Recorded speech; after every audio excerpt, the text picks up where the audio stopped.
अरविंद केजरीवाल का जो किला था, जिसको झूठ का किला कहा जाता है, उसकी ईंट अभी से निकल चुकी है। कोई जरूरी नहीं है कि केजरीवाल ही हमारा दुश्मन है। नागनाथ और सापनाथ की भूमिका है और निश्चित रूप से हम हर गलत काम का विरोध करेंगे। एक रथ यात्रा की शुरुआत करेंगे जिसमें ईवीएम का मुद्दा भी होगा, जिसमें ठेकेदारी को बंद करने का मुद्दा भी होगा और वायदा खिलाफी के लिए इस सरकार को उखाड़ फेंकने का मुद्दा होगा।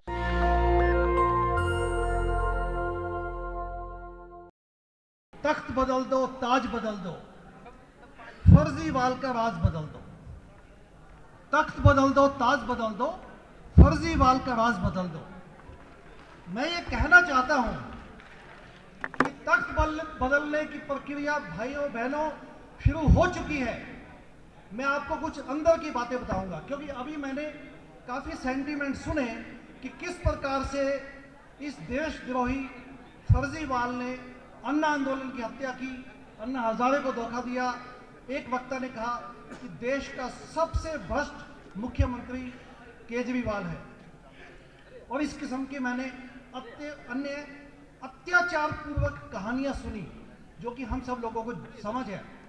आप कॉन्ट्रैक्चुअल जॉब्स को देख लीजिए, क्योंकि मैं अन्ना आंदोलन के माध्यम से शिकागो अमेरिका से वापस आया था अपनी मेडिकल कैरियर छोड़ के, और आम आदमी पार्टी जब बनी मैं उसका एक अभिन्न हिस्सा था।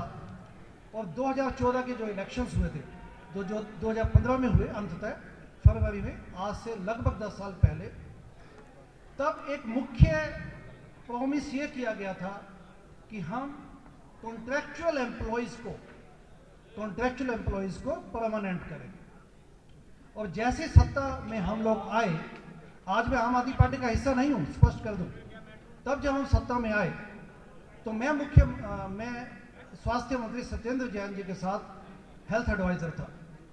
पहले दिन से ही जैसे हम लोगों ने सचिवालय में कार्यभार संभाला, पहले दिन से लोग इस आशा में आने लग गए हमारे पास कि ये लोग तो वास्तव में सत्ता परिवर्तन के माध्यम और व्यवस्था परिवर्तन करने आए हैं। तो वो हमारे पास आने लग गए, हॉस्पिटल एंड इंडस्ट्री से आने लग गए, परिवहन डिपार्टमेंट से, गेस्ट टीचर्स, सब लोग आने लग गए कि अब हमें आप रेगुलराइज कीजिए। और साथियों 10 साल हो चुके हैं। गेस्ट टीचर्स को ले लीजिए, डीटीसी एम्प्लॉयज़ को देख लीजिए, बस मार्शल्स की समस्या आपने सुनी है। पिछले 14 महीनों से सड़कों पर बैठे। और उसी प्रकार से हेल्थ डिपार्टमेंट में जो भी कॉन्ट्रैक्चुअल एम्प्लॉयज़ हैं, नर्सेज, डॉक्टर्स, पैरामेडिकल एम्प्लॉयज़, उन सब की हालत त्यों की त्यों है। और गेस्ट टीचर्स भी सड़कों पे हैं, जैसा मैंने पहले कहा। और सफाई कर्मचारियों को सफाई वॉरियर्स का जो प्रॉमिस दिया गया था, सारे झूठे उन वादों पे इन्होंने बिल्कुल काम नहीं किया। अब अंदर की बात यह है, और इस बात की पुष्टि इस बात से हो जाएगी कि कल जो सेकंड लिस्ट अनाउंस की गई आम आदमी पार्टी की, उसमें डिप्टी सीएम पटपड़गंज सीट से भगोड़ा साबित हो चुके हैं। पटपड़गंज सीट से मनीष सिसोदिया भाग चुके हैं और इन्होंने जंगपुरा को पकड़ा है। मैं ये कहना चाहता हूं कि केजरीवाल जी आप कब अनाउंस करोगे अपनी सीट, क्योंकि अंदर की कहानी ये है कि केजरीवाल नई दिल्ली विधानसभा, जहां पे आज आप खड़े हैं, यहाँ पे आज ये जहां पे आप बैठे इस सभा में, ये नई दिल्ली विधानसभा असेंबली कॉन्स्टिट्यूएंसी 40 में आता है। और पिछले 3 महीने से मैं भारतीय लिबरल पार्टी के माध्यम से डॉक्टर मुनीश रायजादा अपनी टीम के साथ दर दर जाके डोर टू डोर कैंपेनिंग किए जा रहे हैं। और वहां पर आप चाहे झुग्गी झोपड़ी क्लस्टर्स में जाएं, चाहे आप मल्टी स्टोरी अपार्टमेंट बिल्डिंग में जाएं, चाहे आप गवर्नमेंट एम्प्लॉयज से बात कीजिए, चाहे आप वाल्मीकि कम्युनिटी में जाएं, सब जगह एक ही सेंटीमेंट आता है। सभी जगह एक बात बार बार बोली जाती है, और वो मुझे बताते हैं, हमें बताते हैं कि हमारे एमएलए, जो सिटिंग एमएलए अरविंद केजरीवाल, पिछले 10 सालों से कभी नहीं आए। आप बीके दत्त कॉलोनी जाइए, बीके दत्त कॉलोनी जोरबाग के पास है, K87, जो कि आम आदमी पार्टी का दिल्ली असेंबली का ऑफिस होता था, 10 साल पहले वो लिया गया था। वहां पे आप जाइए, वहां पे ताले लगे मिलेंगे आप। लेकिन आप बी ब्लॉक में, B as in Bombay, B block 105 में आइए, भारतीय लिबरल पार्टी के माध्यम से न जाने कितने कार्यकर्ता अपने अपने लेवल पर आए हुए हैं, क्योंकि हमारी जो लड़ाई है नई दिल्ली विधानसभा से, हमने कहा था कि जहां से लड़ेगा चुनाव केजरीवाल, जहां से लड़ेगा चुनाव केजरीवाल, वहां से डॉक्टर मुनीश देंगे चुनावी ताल। तो आप लोग बीके दत्त कॉलोनी B105 में आइए, वहां पे आपको दिखेगा किस प्रकार से अन्ना आंदोलन के सिपाही आज वापिस आ चुके हैं। क्योंकि उनको ये नहीं लगता कि मुनीश रायजादा चुनाव लड़ रहा है, उनको ये लगता है कि अन्ना आंदोलन को 14 सालों से, साथियों फरवरी के बाद, फरवरी 2025 में चुनाव, अप्रैल 2025 में अन्ना आंदोलन के 14 साल हो जाएंगे।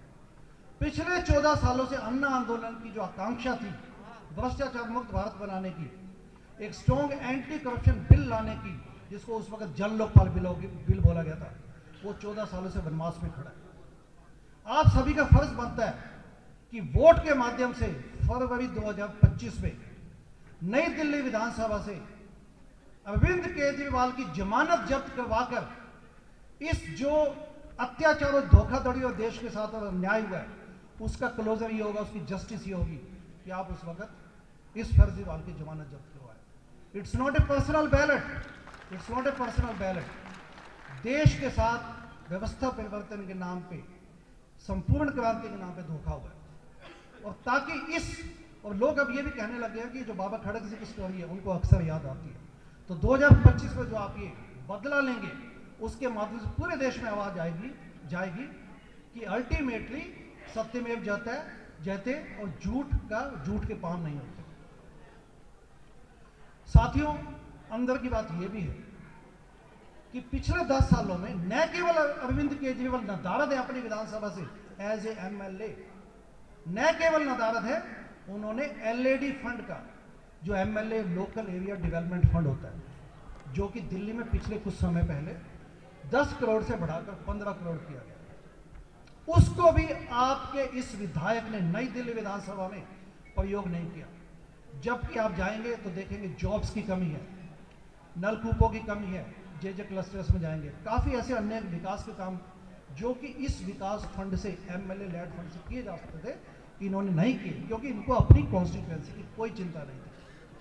और अभी भी पद यात्रा दूसरे इलाकों में किए जा रहे हैं ये महाशय, लेकिन नई दिल्ली विधानसभा में आने की इनकी हिम्मत नहीं है। दिल्ली में अरविंद केजरीवाल का जो किला था, जिसको झूठ का किला कहा जाता है, उसकी ईंट अभी से निकल चुकी है।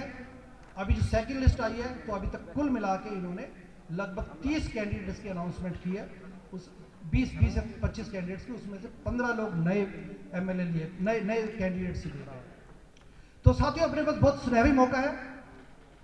राष्ट्रीय भागीदारी मोर्चा के माध्यम से भारतीय लिबरल पार्टी इसका समर्थन करती है, इस मूवमेंट का, और अभी हम सब लोग मिलकर अगले 2 महीने में काया पलट कर सकते हैं। और भारतीय लिबरल पार्टी एवं राष्ट्रीय भागीदारी मोर्चा इस बात को सुनिश्चित करेंगे कि चोरों के चोर को मारने के साथ साथ बाकी 70 सीटों पर अन्य पार्टियों के जो विधायक हैं उनको हम डिफीट करेंगे और जनता की सरकार बना के एक नई आगाज को आगे बढ़ाएंगे। थैंक यू, धन्यवाद। आपके लड़ाई को जिस मोर्चे के, जिस बैनर के नीचे लड़ा जा रहा, लगातार राष्ट्रीय भागीदारी मोर्चा को, इंजीनियर DC कपिल साहब के इस प्रयास को समाजवादी पार्टी SC मोर्चा के राष्ट्रीय अध्यक्ष राहुल भारती जी का समर्थन मिलता रहा। मैं आभारी हूं उनका कि वो शुरू से, यानी कार्यक्रम जब आपका शुरू हुआ लगभग 12 बजे वो आ चुके थे और लगातार वो अपने साथियों समेत रहे और अब पुनः मंच पर वो पधारे हैं। उनके साथ उन्होंने एक ताकत और बुलाई है। मुझे लगता है पार्टी में उन्होंने संदेश पहुंचाया। समाजवादी पार्टी के राष्ट्रीय सचिव, पूर्व विधायक आदरणीय मोहम्मद अरशद खान साहब भी तशरीफ लाए हैं। भागीदारी मोर्चा के सभी पदाधिकारियों की ओर से दिल की गहराइयों से हम उनका आभार प्रकट करते हैं, स्वागत करते हैं। ये लड़ाई अगर आज हम यहीं पर छोड़ देते हैं तो फिर इस इतनी कवायद का कोई फायदा नहीं हो पाएगा। इस प्रोग्राम से असली और नकली बहुत चेहरों की पहचान भी हुई है। मैं बड़ी विनम्रता के साथ हाथ जोड़ करके एक बात कहता हूं मंच पर बैठे हुए तमाम सम्मानित साथियों का, कि हम लोग फेल इसलिए होते हैं कि जो लोग 500 साथियों के लाने के सहयोग की बात करते हैं वो 5 लोगों के साथ आते हैं।